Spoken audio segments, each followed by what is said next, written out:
Hello guys, koman nou ye? Map salye tout abone mwen yo, tout moun ki chwazi abone anseman avek mwen yo.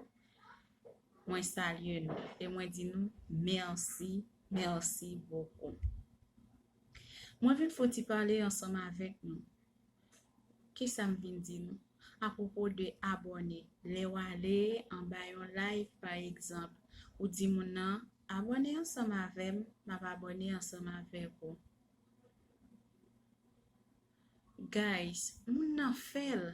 Parfois moun nan fel YouTube Studio jus kembel. Avon di moun nan wele moun nan fake. Avon fe sa, verifiye YouTube Studio. Ale la dan pou we eske l pal chita nan YouTube Studio a. D'abord. Mwen men, gen YouTube Studio sou telefon mwen. Parfois, m pa kache de di nou kon di moun nan fake.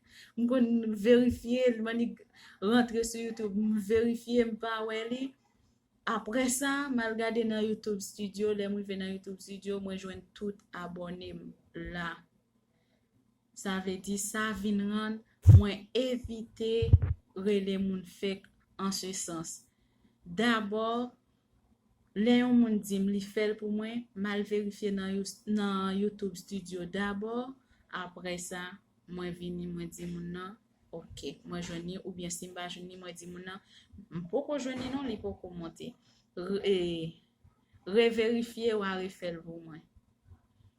Tout auton pali ak sagesse, ou paret plus bel. Mpa fin pale an pil, mpa fe video a tro long, mpa fe tro long. Seulement sa m'a di nou, ti moun. Suspendre les moun nan fake. Parfois, ou di moun nan fake. Lo di moun nan fake la, ou li représente ou paquet bagay. Et comme si m'te ka di ou di li son menteur, ou bien son menteuse. Tout ça, peut-être abonné. Moi-même, yo fem ça. Parfois, m'abonne à 10 moun, combien moun mwen jwen, yo doit paraître les mouive. Parfois, m kon jwen 5 abonnés. Par exemple, si m ta 3 ou bien ma 34, m doit jwen moi 39. Pendant ce temps, m fait pour plusieurs moun. Parfois, moun na presse fel. Li fel pour ou.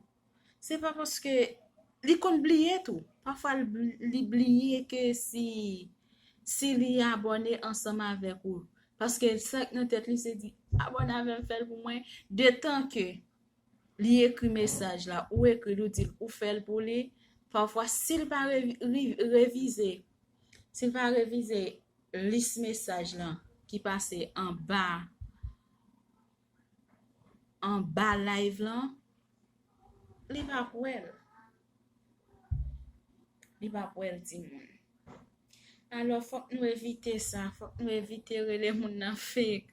Là nous fait ça, nous déranger et nous déranger plusieurs autres moun tout parce que parfois elle t'a vle rele yon moun, li vin et comme si m'te ka di nou intimider moun nan. OK guys. Qui donc éviter faire ça, éviter rele moun nan fake.